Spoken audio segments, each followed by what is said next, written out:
বাতাসে আবার আমার চুলগুলো খুলে গেল। কি যে করি চুলগুলো নিয়ে? চুলের ক্লিপটা যে কোথায় গিয়ে পড়লো এখন তাও খুঁজে পাচ্ছি না। মিনু পেতনি তো ভুল কিছু বলেনি, সত্যিই তো দেখছি এই মেয়ের চুলগুলো অনেক সুন্দর, এমনকি আমার চুলের চেয়েও। এভাবে যার কত ক্লিপ হারাবো তার হিসেব নেই। এখন কি খোলা চুল নিয়ে বাসায় যাবো?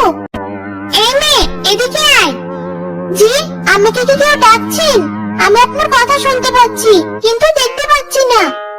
তোর সামনে থেকে গাছটার উপরে উঠে আয়, তোর চুলের ক্লিপ আমি পেয়েছি। সত্যি বলছেন? আমি তাহলে এখনই আসছি।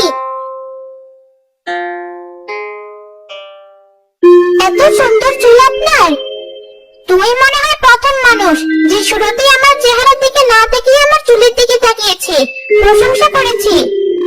আমার মা সবসময় আমাকে বলে মানুষের খারাপ দিক না দেখে তার ভালো দিকটা দেখতে, আর সেই ভালো দিকে প্রশংসা করতে। তোর মা বোধহয় খুব ভালো মানুষ ছিল। হ্যাঁ, তার চুলও আপনার চুলের মতো সুন্দর ছিল, যদিও তো লম্বা ছিল না যে গাছের ডালে এভাবে ছড়িয়ে ছিটিয়ে থাকবে। আমি তোকে দেখানোর জন্য আমার চুলে জাদু করেছি। আমার চুল আসলে তো বড় না, তবে আমি চাইলে আমার চুলগুলো বড় করতে পারি, আবার এই চুল দিয়ে ছোটখাটো কাজও করতে পারি। সত্যি বলছেন? আমিও দেখতে চাই আপনি এই চুল দিয়ে কিভাবে কাজ করেন। দাঁড়া, দেখাচ্ছি।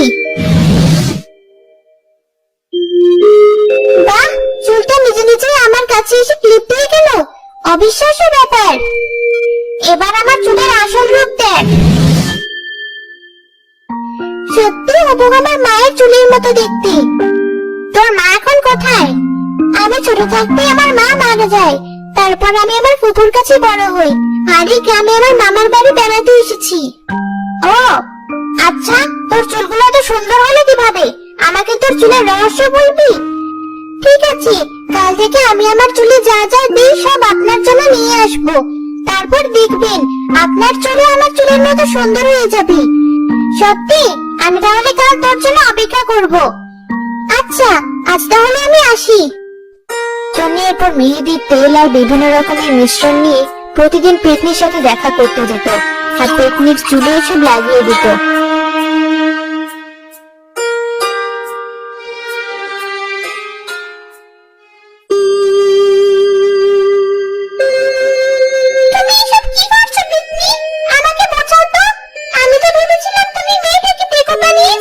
সুন্দর চুলের জন্য এখন দেখছি যে ভালো বন্ধু বানিয়ে ফেলেছো।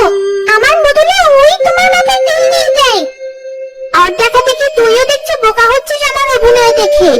আরে পাগল, আমি শুধু সুন্দর চুলের গোপন রহস্যগুলো জেনে নিচ্ছি। একবার সব জানা শেষ হয়ে গেলেই ওর চুলগুলো সব খচাং করে কেটে দিয়ে এমন জাদু করবো যে ওর চুল আর কোনোদিন বড় হবে না। এটা বেশ ভালো বুদ্ধি। হ্যাঁ, আর 1-2 দিন পরে দেখতে পারবি আসল কাণ্ড। মেয়েটা সকাল সকাল এসব নিয়ে প্রতিদিন কোথায় যায় একটু দেখো তো। আমার কাছে তোর লক্ষণ ভালো ঠেকছে না। কোনো বান্ধবীর বাসায় যায় হয়তো। কিন্তু কোন বান্ধবী, কার সাথে মিশছেও সে সম্পর্কে তো আমাদের জানা থাকার দরকার। ঠিক আছে, আমি ওর পিছু নিয়ে দেখছি, তুমি চিন্তা করো না।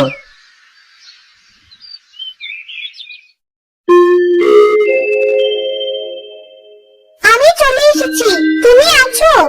হ্যাঁ আছি, গাছের উপরে উঠে আয়।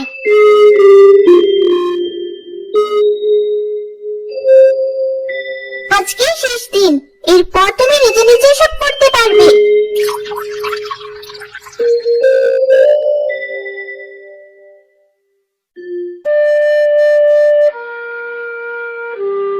এত জায়গা থাকতে ওরা গাছে বসে তেল দিচ্ছে। ঠিক বলেছিস, আজকেই শেষ। কি ওই মেয়েটার চুলে চাকু কেন? আর চাকুটা আস্তে আস্তে আমার বাগিনীর গলা দিয়ে যাচ্ছে কেন? কি করি এখন? মামা একটা পাটকেল সে চাকুর থেকে ছুঁড়ে মারে, আর চাকুটা নিচে পড়ে যায়। টনি, ওই মেয়েটার কাছ থেকে দূরে সরে আয়, ও তোকে খুন করতে চাইছে।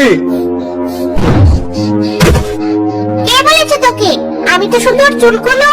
আজপর তুই এই পেতনি, আমার নাম জানলি কিভাবে? আমাকে চিনতে পারছিস না? আমরা দুই বোন ছিলাম, তুই এতিম ছিলি বলে মা বাবা তোকে আমাদের কাছে নিয়ে এসেছিল। সেলিনা আপা তুমি?